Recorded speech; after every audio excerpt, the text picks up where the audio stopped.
30 मई को नोएडा की एक सोसाइटी में एक एसी ब्लास्ट हो गया और उससे पूरे फ्लैट में भीषण आग लग गई। आग से फ्लैट में रखा सारा सामान जलकर खाक हो गया और आसपास के अपार्टमेंट में रहने वाले लोग भागकर नीचे उतर आए। पुलिस और फायर ब्रिगेड को सूचना दी गई, जिसके बाद फायर ब्रिगेड की टीम ने आग पर काबू पाया।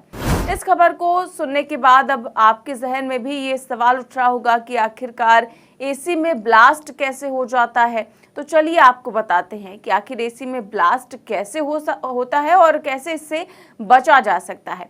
तो एसी में ब्लास्ट होने की कई वजह हो सकती है, जैसे कि अच्छे से एसी की सफाई ना होना, रेफ्रिजरेंट का लीक हो जाना, खराब क्वालिटी वाले केबल और प्लग का इस्तेमाल होना, वोल्टेज में अप डाउन होना। इस तरह की जो समस्या अगर होती है तो उस वजह से एसी में ब्लास्ट हो सकता है। तो सबसे पहले बात करते हैं रेफ्रिजरेंट का लीक होना, जो कि एसी के फटने की सबसे बड़ी वजह मानी जाती है। रेफ्रिजरेंट जो होता है वो उन गैसों को कहते हैं जो रूम को ठंडा करने का काम करती हैं। अगर मशीन की ठीक तरह से रिपेयरिंग नहीं कराई गई है तो फिर ये रेफ्रिजरेंट जो है वो लीक हो जाता है।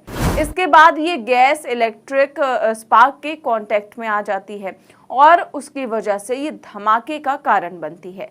इसके अलावा खराब मेंटेनेंस भी धमाके का कारण बनता है। दरअसल एसी हवा को अपने अंदर खींचकर ठंडी हवा को बाहर फेंकता है और हवा खींचने के दौरान फिल्टर में धूल बैठ जाती है और अगर लंबे समय तक एसी की सर्विसिंग नहीं कराई गई तो ये गंदगी वहीं पर जमा होने लगती है और इससे फिल्टर पर प्रेशर पड़ता है और कंप्रेसर पर भी लोड काफ़ी ज़्यादा बढ़ जाता है और कंप्रेसर जब उस पर ज़्यादा दबाव पड़ता है तो धमाका होने का खतरा काफ़ी ज़्यादा बढ़ जाता है। ऐसे में एसी को टाइम टाइम पर मेंटेनेंस कराने की जो सलाह है वो दी जाती है। वहीं एसी में ब्लास्ट होने की एक वजह जो है वो खराब वायरिंग भी हो सकती है। अगर एसी की वायरिंग में इस्तेमाल किया गया तार, प्लग, सॉकेट और सर्किट है, अगर ये अच्छी क्वालिटी के नहीं हैं तो इस वजह से भी एसी में आग लग सकती है। ऐसी किसी भी दुर्घटना से बचने के लिए जब भी एसी का सामान आप खरीदें तो अच्छी क्वालिटी का ही खरीदें।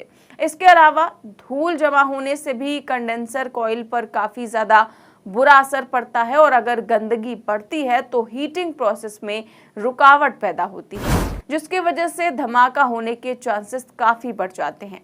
लंबे समय तक एसी चलाना भी काफ़ी खतरनाक हो सकता है। लंबे समय तक अगर एसी चलता है तो फिर उससे लोड बढ़ता है और उसके पार्ट्स काफ़ी गर्म हो जाते हैं, जिससे एसी में धमाका होने का खतरा बढ़ जाता है। ऐसे में ज़रूरी ये है कि एसी को सामान्य तरीके से चलाएं और ज़रूरत ना होने पर इसे बंद कर दें। इसके अलावा पावर फ्लक्चुएशन भी एक वजह है, इसके कारण भी एसी में आग लग सकती है।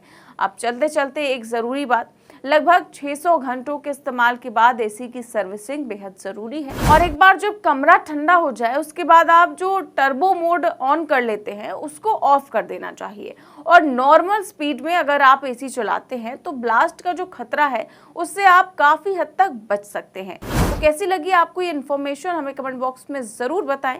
चैनल को सब्सक्राइब भी करें और ज्वाइन भी। नमस्कार।